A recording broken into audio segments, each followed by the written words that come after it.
اگر ایک شخص کو معلوم ہو کہ اسے جھوٹ بولنے سے اتنا فائدہ ہوگا وہ اور اسے اس کا بھی یقین ہو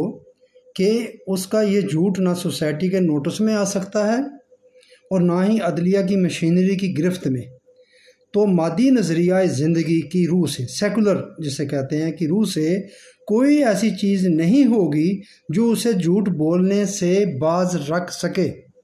اگر کوئی شخص معاشرہ میں رسوائی یا عدلیہ کی گرفت کے خیال سے جھوٹ نہیں بولتا تو اسے اعلیٰ اخلاق کا حامل نہیں سمجھا جائے گا۔ اس کے برعکس جو شخص انسانی ذات کو تسلیم کرتا ہے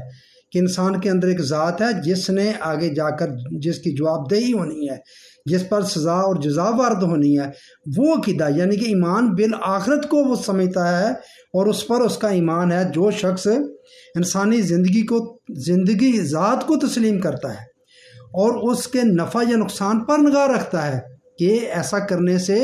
میری اس ذات کا نقصان ہوگا، لوگوں کو تو نہیں پتہ چلے گا، نہ میں قانون کی گرفت میں آؤں گا، تو وہ نفع یا نقصان نگاہ میں رکھتا ہے، وہ اس وقت بھی جھوٹ نہیں بولے گا جب اسے یقین ہو کہ اس کا جھوٹ نہ سوسائٹی کے نوٹس میں آ سکتا ہے اور نہ ہی عدلیہ کی گرفت میں، اور جھوٹ بولنے سے اسے اس قدر مادی فائدہ ہوگا۔ یعنی وہ جھوٹ، اس کو جو چیز روکے گی وہ ہے ایمان بالآخرت۔ یہ ہے ایمان بالآخرت کا کمال کہ جب کوئی نہیں دیکھ سکتا، کوئی نہیں دیکھ رہا، کسی کو نہیں پتہ چل رہا،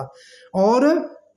اس کا نہ قانون کی نگاہ میں وہ آ سکتا ہے، نہیں آ رہا، پھر بھی اگر وہ جھوٹ نہیں بولتا، غلط کام نہیں کرتا، جسے ہم کہتے ہیں کہ وہ اس کے سامنے اللہ ہے، وہ دیکھ رہا ہے کہ اللہ مجھے دیکھ رہا ہے، یہ ایمان بالآخرت ہے۔ یہ ایمان بالآخرت کا کمال ہے جو انسانی ذات کا حسن و جمال ہے، جو انسانی ذات کو خوبصورت کرتا ہے۔ اس لیے جھوٹ نہیں بولے گا کہ وہ جانتا ہے کہ اس سے ہر چند اسے مادی فائدہ ہو جائے گا،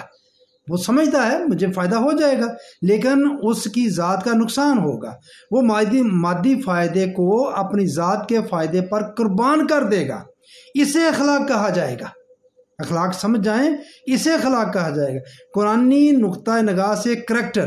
حسن کردار کی تعریف یہ ہے کہ جہاں کسی مادی منفعت، مادی فائدے اور مستقل قدر، یعنی کہ جھوٹ نہیں بولنا ہے، سچ بولنا ہے، یہ مستقل قدر ہے، میں ٹکراؤ ہو، انسان مستقل اقدار کے تحفظ کے لیے یعنی اپنی ذات کے فائدے کی خاطر، جو ذات ہے جس نے آگے جانا ہے،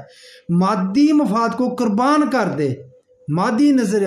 اسے کہتے ہیں کریکٹر، حسن کردار یہ ہے۔ مادی نظریہ زندگی یا سیکولر نظام میں قانون کی پابندی کا تصور تو ہوتا ہے، قانون کی پابندی کا تصور تو ہوتا ہے، اخلاقیات کا تصور نہیں ہو سکتا، کیونکہ ان کا وہ ایمان بالآخرت نہیں ہے۔ یہ ہے ایمان بالآخرت کا کمال اور اس کا نتیجہ اس انسانی ذات کا حسن و جمال جو آگے جا کر کام آنا ہے، جس نے آخرت میں فائدہ دینا۔